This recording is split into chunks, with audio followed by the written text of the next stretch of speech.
So the first company I invested in got acquired in a year. I was like, oh, this is easy, right? Timing and luck play such a huge part of everyone's success. Antes de avançar para o episódio, só vou falar rapidamente dos dois apoiadores que fazem o Sunday Drop ser possível, a OnFly e a Salve. Primeiro, a OnFly. Eu escrevi um artigo recentemente que mostra como a OnFly está revolucionando o mercado de viagens corporativas ao melhorar a experiência dos viajantes, ao melhorar o controle das empresas e reduzindo os gastos. Eu vou deixar o link nos comentários, mas se a sua empresa quiser economizar mais em viagens corporativas e tornar a vida de quem está viajando melhor, considere usar OnFly, escaneie o QR Code na tela ou acesse o link nos comentários para saber mais. O segundo apoiador do Sunday Drops é a Salve. A Salve está revolucionando a telefonia corporativa através de uma solução flexível, econômica e modular. Ela é a solução ideal para startups. Eu vou te dar duas razões. A primeira é flexibilidade. Você, fundador, pode assinar ou cancelar uma linha em questão de segundos. Você não precisa passar por todo o processo burocrático que a gente sabe que existe nesse mercado. Com a Salve é tudo rápido e veloz. O segundo aspecto é a economia. A solução da Salve é modular, ou seja, você pode assinar só o que você precisa. E isso é muito único nesse mercado. Saiba mais em salve.com.br/startups ou escaneie o QR Code na tela. Sem mais delongas, vamos ao episódio.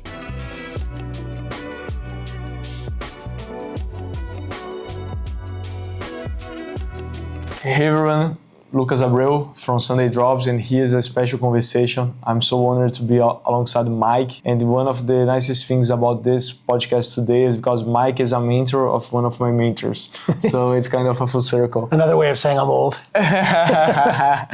Thank you, Mike. Thank you for being to the Sunday Drops. Yeah, sure. Yeah, let's start with your history. Give us a bit of your background and how a guy from the Bay Area was so important and a big connection in the Latin America ecosystem.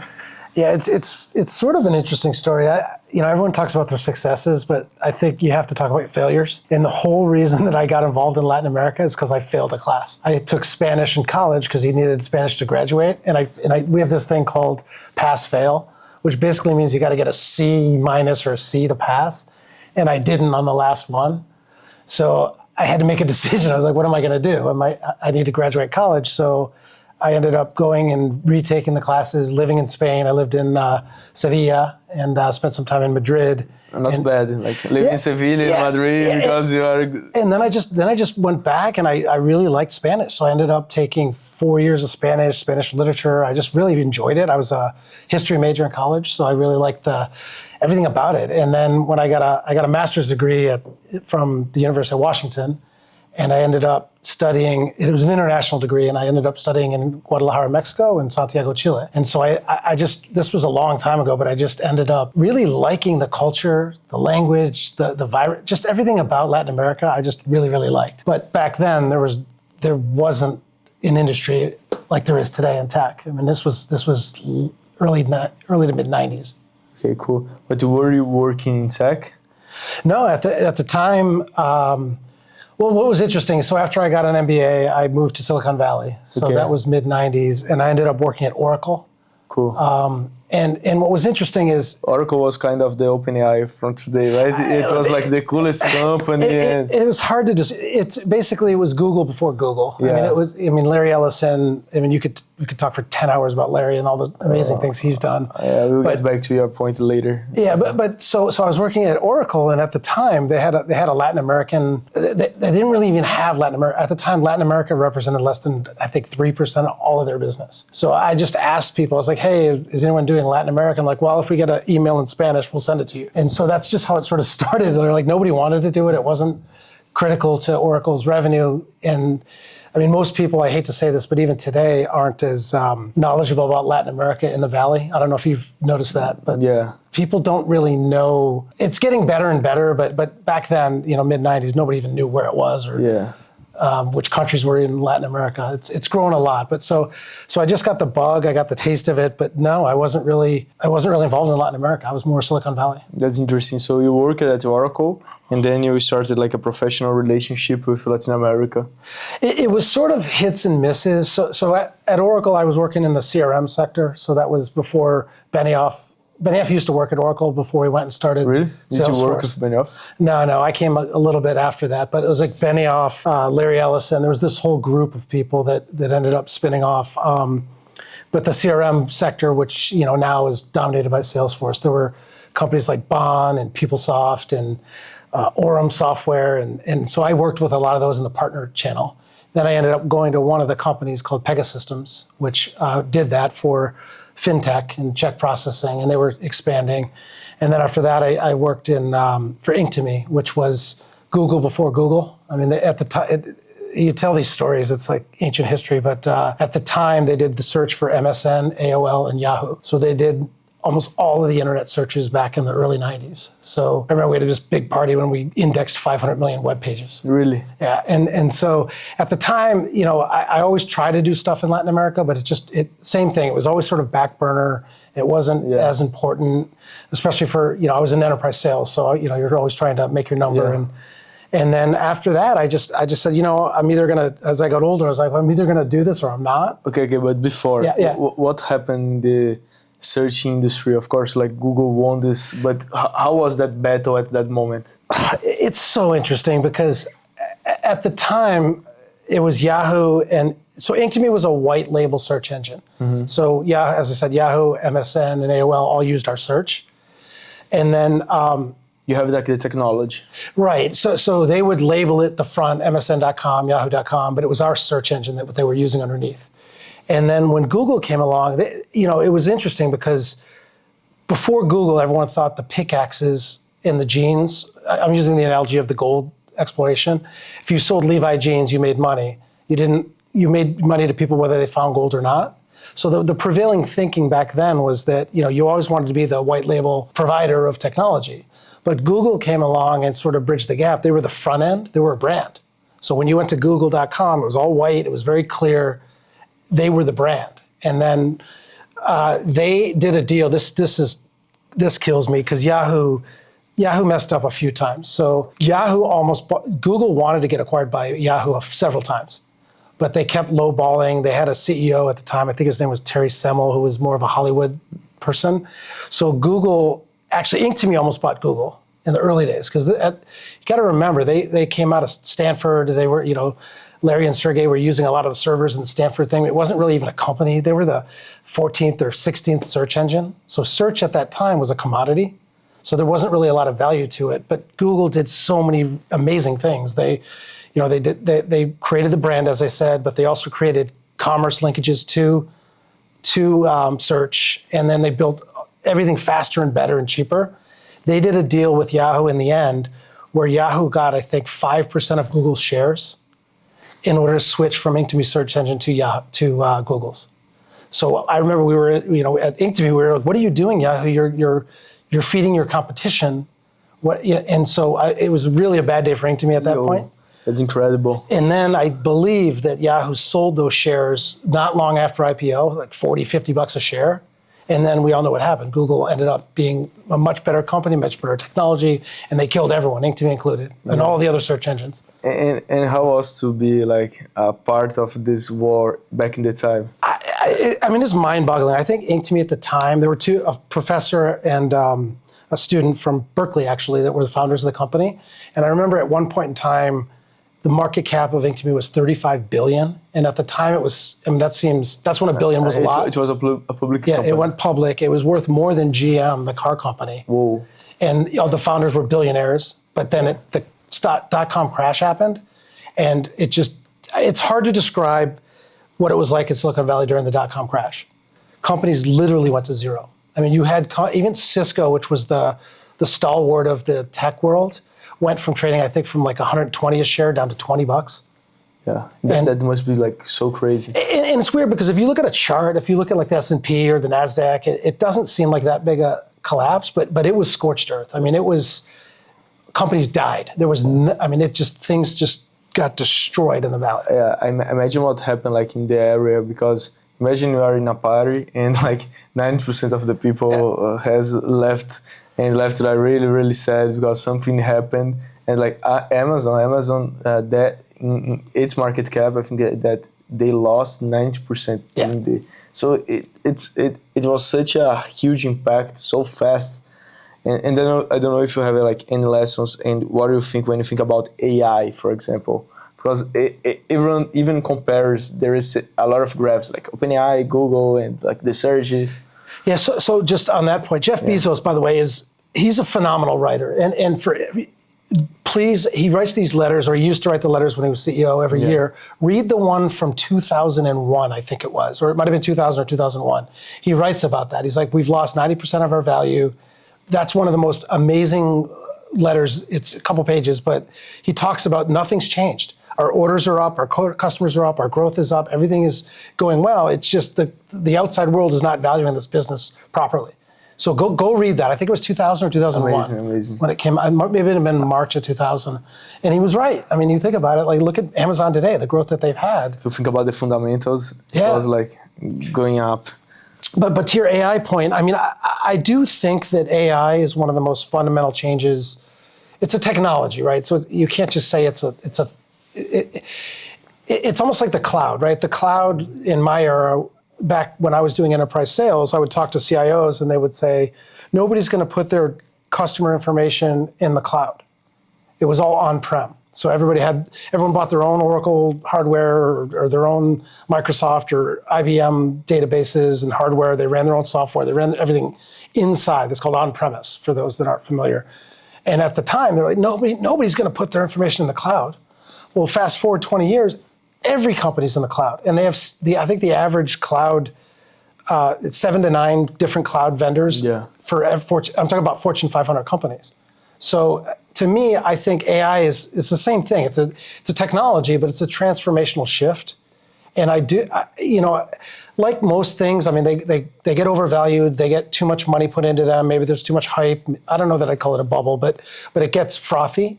And then there's a bit of a downtrend, and the realism sets in. There's been a lot of money spent on AI, on servers, and there will be huge winners that will be transformational and change the entire world with the way that they operate. But it's not going to be every company, right? Yeah. It's like I like to think on what are like the systematic changes and the cyclical changes. And AI definitely is systematic. It's not cyclical. It can be cyclical, like the performance of the stock or anything like that, but it's systematic, the change that is going to happen as cloud was, as mobile was. Yeah, the big question that I don't know the answer to this, but the question I always ask is, back in my day, they talked about intranet and internet. And people thought intranets, which was internal, inside the firewall of companies, was going to be a big sector.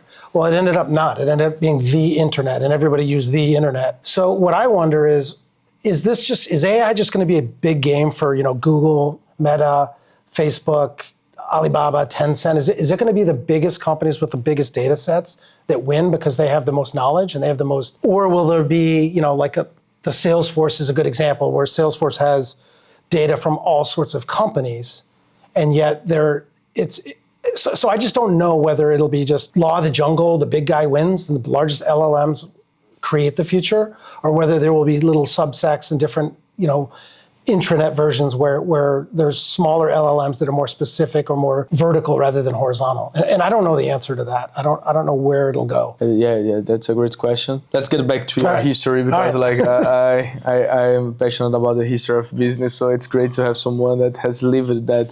So when was your startup? When your startup relation has really started? You mean working with startups? Yeah. Yeah. So Oracle was a startup back then, but yeah. I mean, ish. I mean, they're public. So what was interesting is when I was at Inc.to-me, there was a Argentine developer there who was really, really smart. His name was Diego Bosch, and he started a company. And Tim Stevens was kind of my mentor in those days, because I didn't really, he was in our corporate dev and he was a lawyer and he was just really smart about this stuff. He's like, hey, why don't we look at this? And we ended up investing in, the company was called Index Tank. So it was a search company. And, and Diego ended up, and it happened really fast. I don't even know when this was. This had to be late 90s maybe, or maybe post. It was after 2000. It was after the crash. So he ended up selling the company to LinkedIn with a year. So the first company I invested in got acquired in a year. I was like, oh, this is easy, right? I'm Amidas. No. I mean, I had nothing to do with it. I mean, that's the other thing too, is you realize that timing and luck play such a huge part of everyone's success. I mean, we'll probably talk about it, but there are certain timing and luck. That's good. I mean, you have to be smart and you have to work hard and you have to be prepared. But you could do all those things and still not do well. I mean, I've made all kinds of mistakes on terms of allocation and you talk about an anti-portfolio. I mean, my anti-portfolio is better than my portfolio. So but you have to have that, and luck and timing, are very important. Yeah, definitely. Let's go through a few cases. Yeah. Like you invested in Corner Shop. Yeah. Which was like acquired by Uber. Yeah, I mean, that's an interesting one. So let me think about this. So I went down to Latin America just on my own. I just started to fly down there, use frequent flyer miles. I got connected with Endeavor. Cool. I ended up going to a lot of their ISPs and, helping companies. And so I sort of got involved with Latin America a bit. We started this thing called Ponte Labs. And the idea was to help Latin American founders come to Silicon Valley and raise a Series A. And that was Alex Mendez, who, by the way, I need to talk about Alex a bit because I think sometimes it just gets forgotten. But Alex he moved here, I don't even know what year, but he was at, I think, Santa Clara. He was building saunas, doing all this stuff, and then he got involved in tech. He was one of the first sales guys for Stratacom. And Stratacom was, to this day, I think, the largest acquisition Cisco has ever done as a percentage of overall sales. I think it was a $4 or $5 billion acquisition. So then Alex ended up running all of Latin America. He then started a VC fund called Storm Ventures, and STRM, Storm, came from Stratacom, so with his partners. But the reason I bring him up is, he was on the board of Ponte Labs because he wanted to help and give back. But he was one of the first, to my knowledge, Latin Americans that came to Silicon Valley and had big success. So like he hired Santi Subotovsky as an intern, referred Santi over to Emergence Capital Partners where Jason Green worked.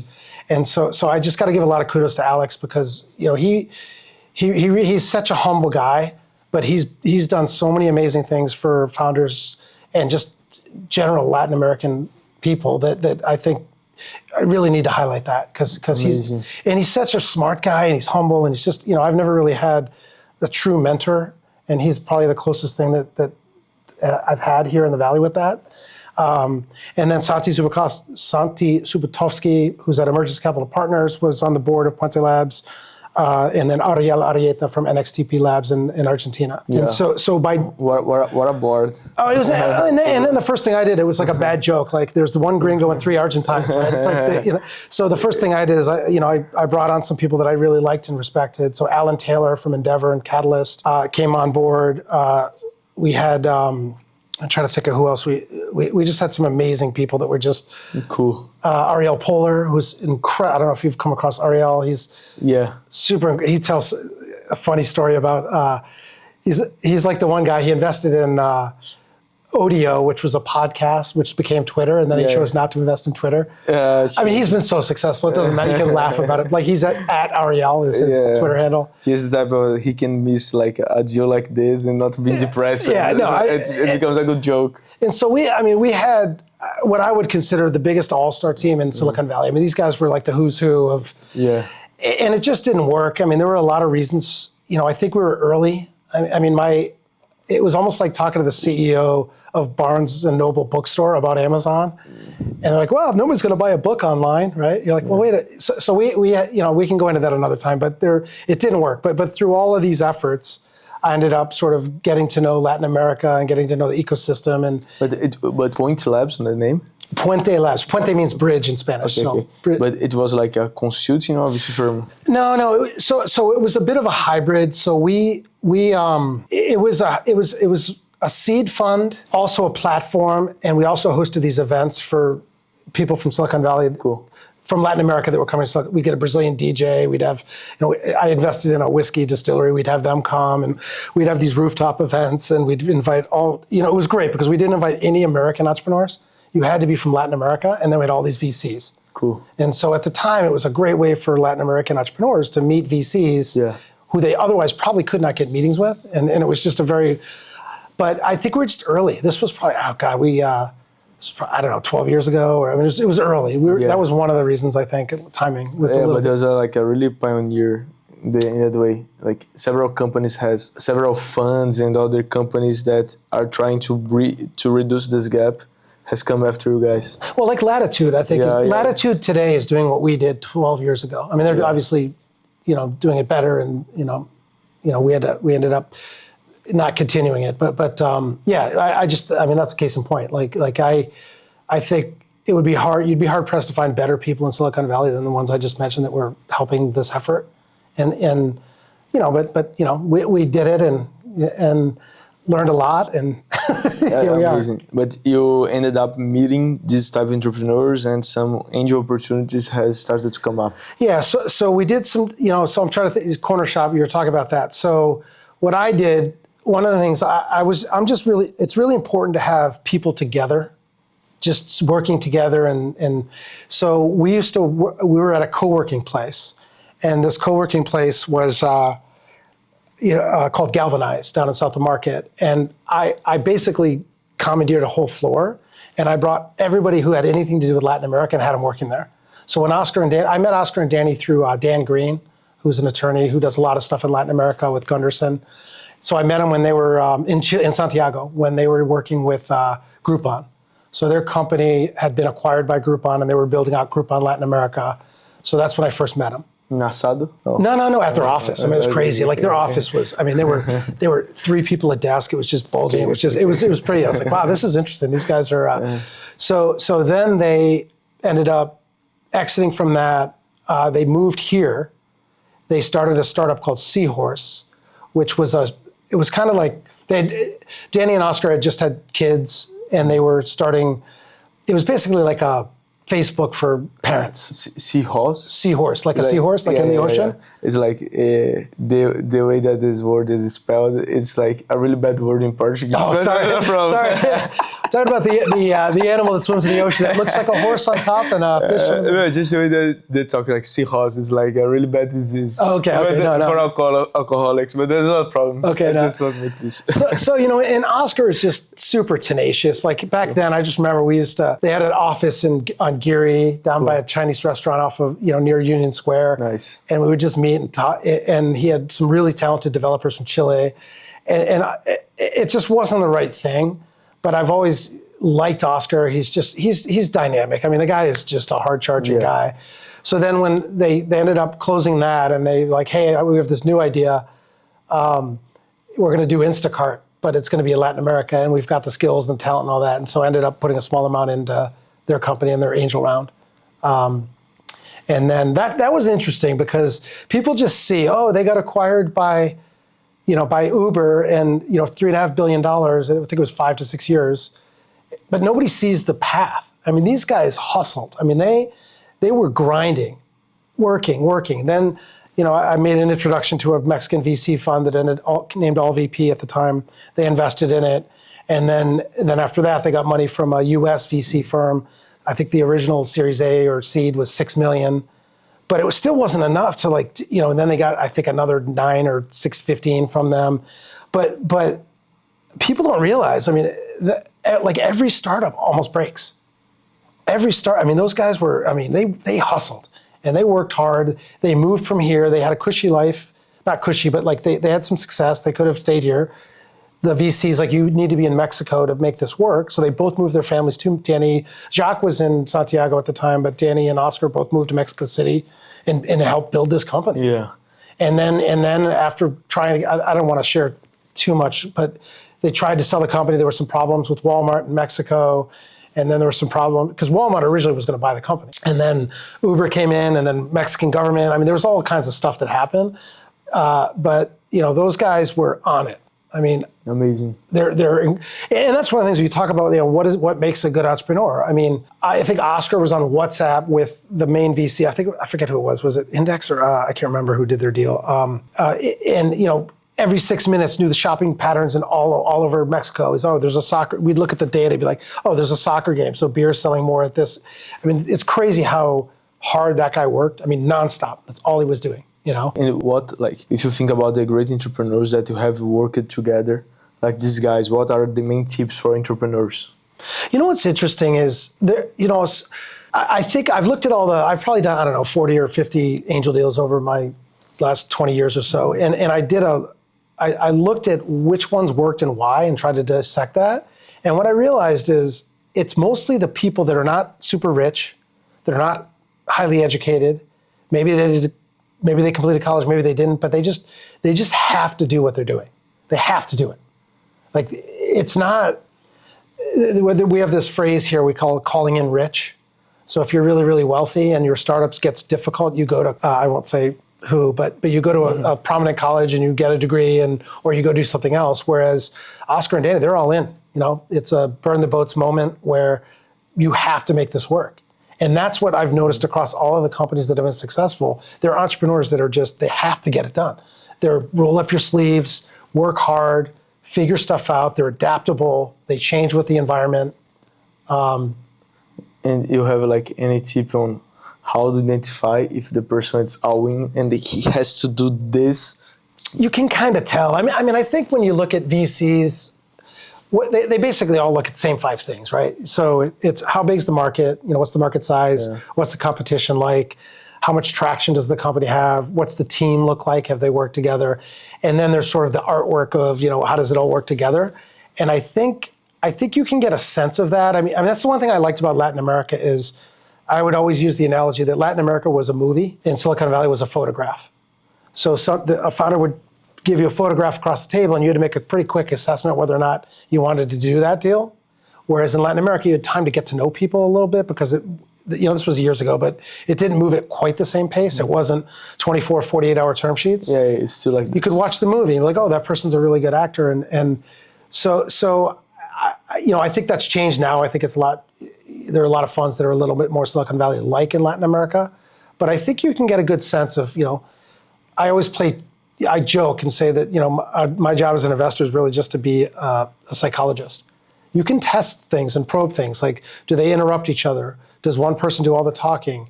How have they worked together in the past? Like what are the dynamics that are there? And it's almost like a dam. I like to just poke at things to see what happens.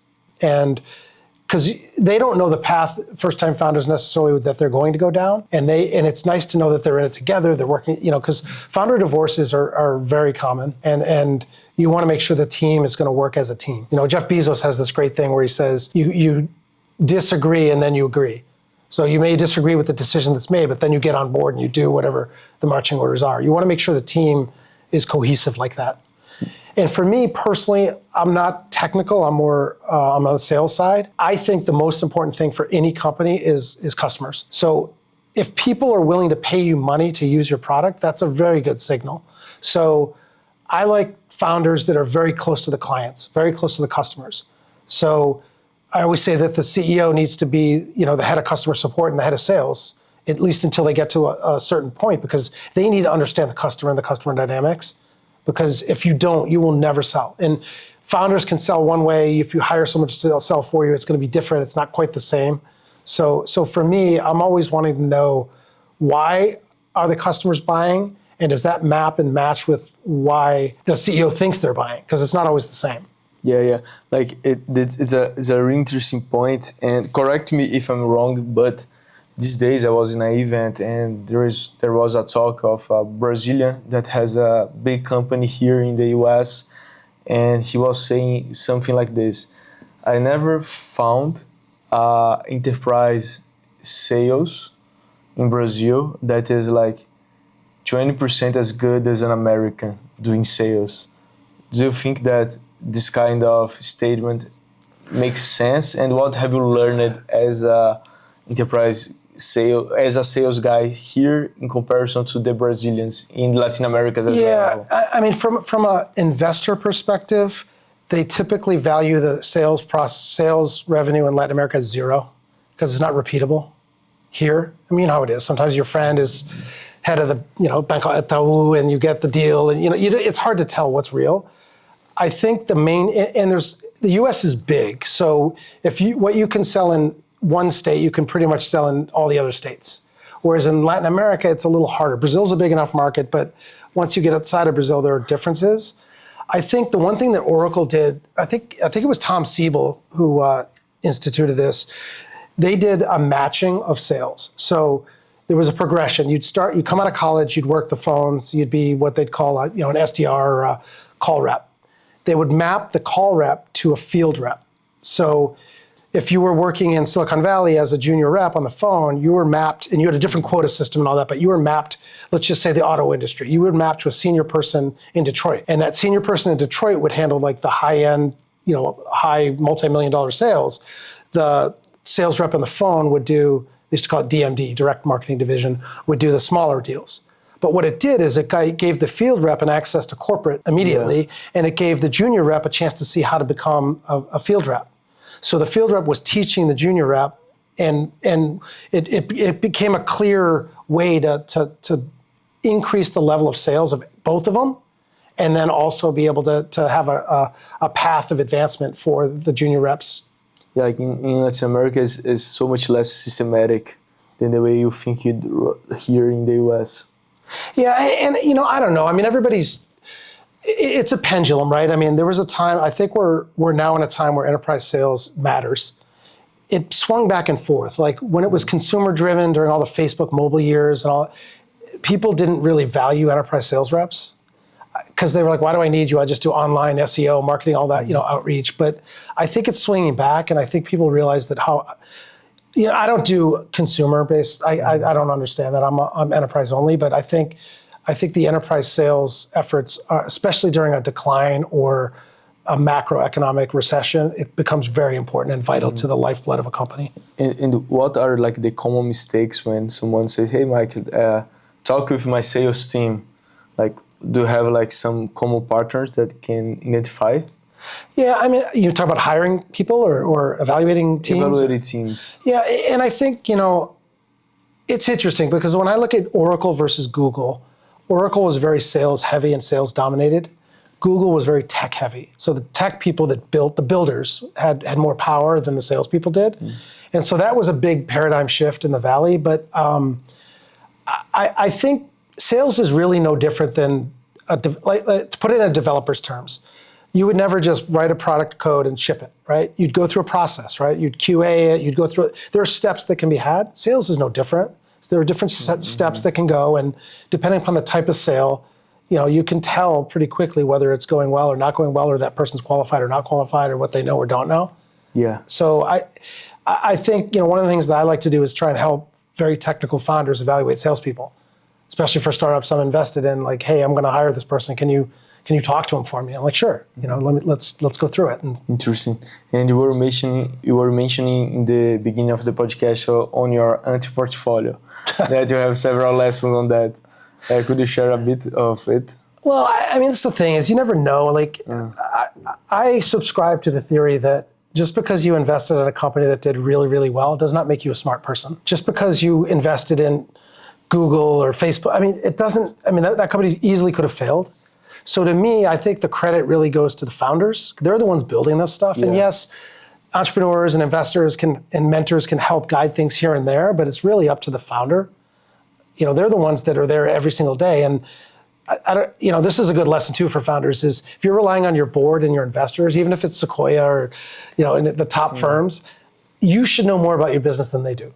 And if you don't, there's a problem, right? I mean, it's your business. You're eating it, living it, drinking it 24/7. They should not know more than you. Yeah. So I think there's almost too much credit that goes to investors that's sort of undue. And at the stage where I invest, they're pre-revenue or they have very little revenue. So the revenue they have is not going to be the revenue they have in the future.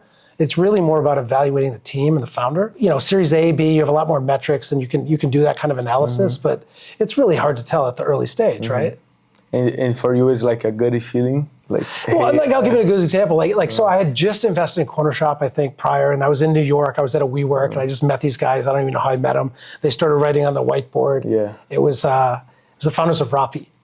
Okay. Before the company was called Rappi. Okay. They were doing this thing, I forget what it's called, but it was like a retail thing for a Spanish retailer. And then they're like, oh no, we erase the whiteboard. We can't continue the meeting because you're an investor in Corner Shop. I was like, oh, okay. I didn't know. But in reality, it wouldn't have mattered. So, I got a lot of deals like that where I was early, but you don't even know. It didn't even have a name yet. I think what's interesting is Latin America, 20 years ago, Latin America was probably 30 years behind the US. 10 years ago, they were maybe 12 years behind. Today, it's almost on par. Yeah, that's interesting. And I think the big question I always ask entrepreneurs is, there's this thing I call the death triangle. So are you going to be a US company or not a US company? That's the big one, right? Are you going to raise money from a US VC firm? Are you going to potentially get acquired by a US company? Or are you going to try and go public on the NASDAQ? And if the answer is no to all of those, maybe you don't need to be in the United States. And this is a really important point. And this is for investors, but it's also for entrepreneurs. There's only 3 ways to make money investing in tech companies. One is the company goes public. And last year, I think the average revenue for a company that went public was $189 million. So you're looking at a $50, $60 million quarter prior to going public, and you need 9 quarters of probably visibility to be able to do that. Very hard. Number 2 is you get acquired. So a bigger company comes and buys the company. Number 3 is you sell your shares on a secondary to some other third party. But generally, you don't want to do that because if they want to buy, you shouldn't be selling because that's it. Those are the only 3 ways you make money. So when you go down this journey as an entrepreneur, I mean, it's a long road, right? I mean, you're talking, you know how long it takes to take a company public from an idea? I mean, it used to be 7 to 9 years, 11 years, now it's 14 years. Yeah, and right now there are a lot of Latin America startups and founders thinking on going global. Do you have takes on this, if it makes sense or not? Yeah, I think that's great. I mean, for years, that was the biggest thing in Latin America was trying to convince these founders that they're as good and are able to go global.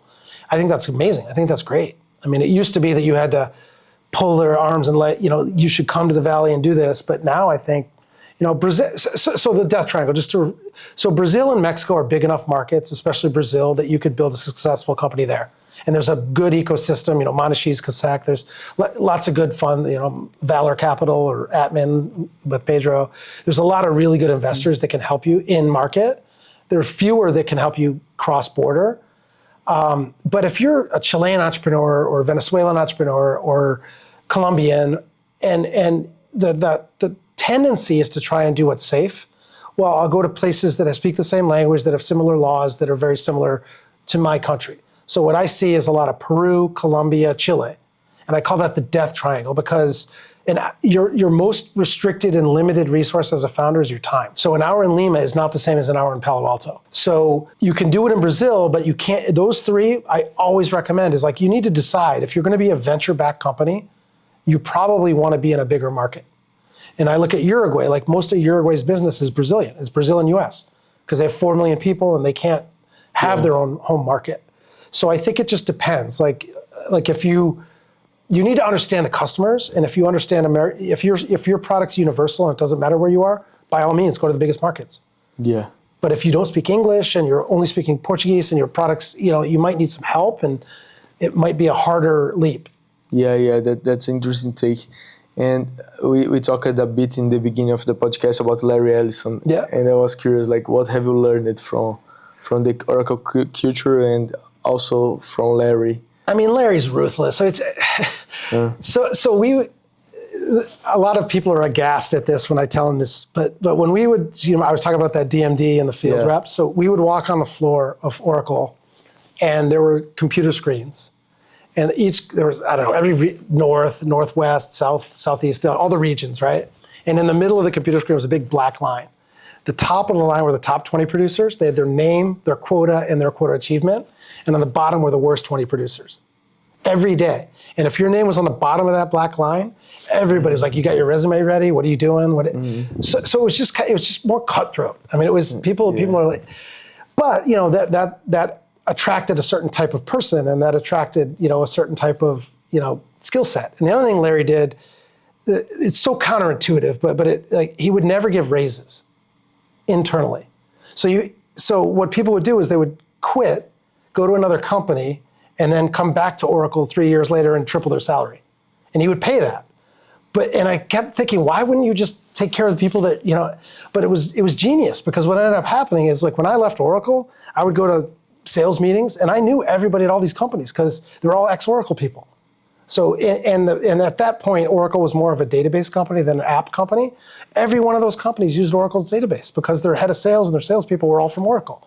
So it was genius, because what it ended up doing is flooding the market with talented people that all knew each other, that were networked. And so it was counterintuitive. He's done a lot of that kind of stuff where maybe I'm giving him too much credit, but I think the guy's a genius, and I think he knew what he was doing. And I think he was very focused on growth. And you mentioned in your, on one of your earlier writings, Don Valentine. Yeah. So I love that young guys like you know the history. So Don Valentine, for those who don't know, was the founder of Sequoia, invested in Apple, Google, all these companies. But the story I like is he had an office on Sand Hill Road, and he would always see a light in the top corner at 8 at night, 9 at night, 11 at night. And when he'd go home, he'd always see that light. And he's like, what the hell? So he finally goes up to, he's like, who is this guy that's working so hard? He walks up, knocks on the door. He's like, hi, my name is Don Valentine. And he's like, hi, my name's Larry. It was Larry Ellison. Really? So Larry had an office on Sand Hill Road. I think, had just gotten through one of his divorces early on. And Larry was a little older. You might want to check this, but I think he was 28 or 29 when he started Oracle. And Don, that's how they met. I mean, that's the story I heard. And then Larry was just so focused on. That's impressive. Yeah. I didn't know this story. Yeah, no, but Don Valentine, amazing. Like I when I saw that quote, I brought a big smile to my face. Well, that's amazing. Do you have any reference to other VC that you admire? Do I what? Do you have is there other VC legend that you admire? Well, there's one. This is funny. I don't know how broadly I should share. Well, so the one that I like is Mercado Libre story. Yeah. Have you heard this story about why they went public? Yeah, no, tell me. So this Nicolas Sakaze, Marco Scalperin, and Hernan Casada, some of the executives at Mercado Libre, apparently got an investment from eBay. And eBay owned, I think, like 20% of the company or something. And so it was the same story with Yahoo and Ink2Me, right? Hey, our company's worth 40 million or 80 million, and they offered them 40. Hey, it's worth 160 million, they offered them 80. And they had a right of first refusal, which basically means that as an investor, they could block other types of investments, and they sort of controlled the direction of the company. And so apparently they all got together in a meeting and said, hey, what can we do? Because eBay's controlling our future. And they came together and they found a clause, apparently, that the lawyer for eBay had put in there that said if they go public, then these right of first refusal clauses go away. So how do we go public? And so they spent 5 years working to build that company to go public, to get out of the contractual obligations. And it wasn't that, hey, we need to go public. It was like this, it was a necessity. And those guys just built it and grew and grew and grew. And now we know Mercado Libre is one of the most successful companies in the world. I mean, not just Latin America. So it was like a long-term play. Yeah. They saw 5 years earlier and said, hey. And those guys are smart. Nicolas Sakaze, Hernan, Marcos, those guys are smart guys. And I think that's one of the things, too, that's different about Latin America today is guys like that and like Wences and Mickey at Ribbit, and they started Patagon together, Wences Casares, amazing, intelligent. I mean, Wences is legend. I mean, that guy is just, I can't say enough good things about the guy. The guys like that were successful, then Endeavor has this thing called the multiplier effect. I don't know if you've ever seen it. Yeah. So their first one they did was Argentina, and it was the people I just mentioned that all, There are too many good Argentinians. It's impressive. Well, what's interesting is the Argentine, before Milei, I don't need to get into whole politics, but the Argentine government in the past was always a hindrance to entrepreneurs. And so if you were able to be successful in Argentina, I mean, I think Wences said this to me once, it's like, doing that in Latin America is like running a marathon in the sand or the mud. Once you get on dry ground, it's easy to run the marathon, right? So I think Argentine entrepreneurs in particular have a daunting task just to get through the morass and the so many good entrepreneurs from there. It's impressive. Like Armando Mann, he's here in the Valley. He's amazing entrepreneur. A lot of super talented guys. Yeah. And Mike, the last question of my podcast that I do to every interview is, what is the kindest thing that anyone has done for you? The kindest thing? Yeah. It's interesting. Sometimes you just, in the Valley, the mantra is give. You just give and give, and sometimes people can take advantage of that. So there's a founder, Luis from Horchata in Mexico, and I invested in his company. It failed. It didn't do well. So then he got the band back together, and their YC company called Seals AI. And, it was just a nice gesture. He's like, hey, I really enjoyed, your help with my last company. I want to offer you some shares of my new company, and I'd like to have you, be a voice in it and help out. It was really, it was just a very nice thing. It was amazing. Mexicans are good people. I like the Mexicans. Latin Americans are good people. Yeah, I mean, the thing about Latin America that I just really enjoy is, I feel like in the U.S., it can be a lot of X's and O's. Just what can you do for me? Whereas in Latin America, you end up going and seeing someone's kid play tennis or swim. It's just more of a, I don't know if it's still that way, but it used to be just very familial, and culturally it was kind. Like the Latin American people are just generous people, and yeah, I agree. It's less transactional. yeah. Maybe. Although like here is so great that I've been talking to several people and interviewing that are living in the Bay Area, and the mantra is give. But I don't know, like. Well, I think one thing that's difficult here is it's really expensive to live here. It's And I think just housing costs in general. Yeah. So people are so busy trying to hustle that it sort of detracts. Like they don't have time to sit back and I don't know. I just, maybe that's an excuse, but I feel like there's a bit of hustle here that has to happen because of the cost of living. Yeah, but even with that, people give or give opportunities. Maybe it's giving opportunities is one of the nicest thing in the Bay Area. Yeah. Mike, thank you, man. Yeah. Thank you. I appreciate your time. We could do this for 10 hours. So we didn't even cover like half the stuff. So. Yeah, definitely. And sorry for not, I não falo português. Maybe the Ray Jan will help with that. Okay. Valeu, galera.